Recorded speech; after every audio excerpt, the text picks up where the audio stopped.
ఇప్పుడే మా ఆడబిడ్డ చెప్తా ఉంది, ఆ రోజు చదువుకోవాలంటే ఆడపిల్లని చదివించేవాళ్ళు కాదు తల్లిదండ్రులు. నేను ఎవ్రీడే సవాలుగా తీసుకొని చెప్పేవాడిని, మగపిల్లవాడైనా ఆడపిల్ల అయినా బాగా చదివించండి, మీకు ఇది ఒక పెద్ద ఆస్తి, వివక్షత చూపించొద్దని ఎవ్రీడే చెప్పేవాడిని. చెప్పడం కాదు, నేను ఒక పాలసీ తీసుకొచ్చాను. కాలేజ్ సీట్లలో ఉద్యోగాల్లో 33% ఆడబిడ్డలకు రిజర్వేషన్లు పెట్టాను. మొత్తం అప్పుడు పెడితే చాలా మంది నన్ను అడిగారు, 33% పెట్టారు. ఇప్పుడు వాళ్ళు 60% వస్తారు, మెరిట్ లో కూడా కొన్ని వస్తాయి. మీకు 40 వస్తాయి మగవాళ్ళు అంటే బ్యాక్లాగ్ ఉందిలే, అదన్నీ ఫిలప్ కావాలి, ఆ తర్వాత చూద్దాం మీ కథ అని చెప్పి చేశాను. అదే మాదిరిగా రాత్రుల్లో కూడా ఆడబిడ్డలు పని చేయగలుగుతారని నిరూపించి ఐటీ దీనికి 24/7 కింద పెట్టి ప్రత్యేకంగా సెక్యూరిటీ కూడా పెట్టి మీకు పని చేయించాం. ఇప్పుడు ఏ ఐటీ కంపెనీకి పోయినా నేను అప్పుడప్పుడు కంపేర్ చేస్తా ఉంటాను, మీలో కూడా ఉంటారు. ఇప్పుడు మీరు చూస్తే అప్పుడప్పుడు నేను అడుగుతా ఉంటాను, భర్త భార్య ఇద్దరు ఐటీ ప్రొఫెషనల్స్ ఉంటారు, ఎవరికి ఆదాయం ఎక్కువ వస్తుందంటే ఆడవాళ్ళని మనం సరిగా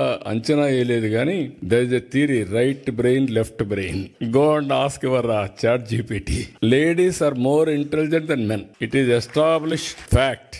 మనం నమ్మినా నమ్మకపోయినా అది వాస్తవం. అందుకే ఇవన్నీ నేను ప్రమోట్ చేసినప్పుడు నాకు అనిపించింది చాలా, ఇప్పుడు ఎక్కడికి పోయినా కూడా ఇంకొక ఇది కూడా ఉంది, మీకు గుర్తుపెట్టుకోవాలి. మీరు కూడా ఫాలో కాలేదనుకుంటున్నాను నేను, అయితే ప్రమాదం. డబ్బులు వచ్చాయి, ఇద్దరు కూడా ఉద్యోగాలు చేస్తున్నారు, double income, no kids, let us enjoy. అందుకే ఇప్పుడు యూరోపే కాదు అన్ని దేశాల్లో కూడా పాపులేషన్ ప్రాబ్లం వచ్చింది, ఏజింగ్ ప్రాబ్లం వచ్చింది. Can you believe? జపాన్ లాంటి దేశం ఇండియా నుంచి మ్యాన్ పవర్ పంపించమని ఫస్ట్ టైం అడుగుతున్నారు. జర్మనీ లాంటి దేశంలో ఇండియన్స్ ని యాక్సెప్ట్ చేసి కొంతమంది మనుషులు కావాలని అడిగే పరిస్థితికి వచ్చారు. అంటే ఏదైతే సరైన సమయంలో నిర్ణయం చేయలేకపోయారో దానివల్ల ఆ దేశాలు ఈ రోజు మీరు చూస్తే సంపద సృష్టించారు, టెక్నాలజీ ఉంది, అగ్రదేశాలు. మనుషులు లేకపోతే ఎవరికోసం, దీనికి ఎవరు ఎంజాయ్ చేస్తారు? That is the stage today. India is very fortunate.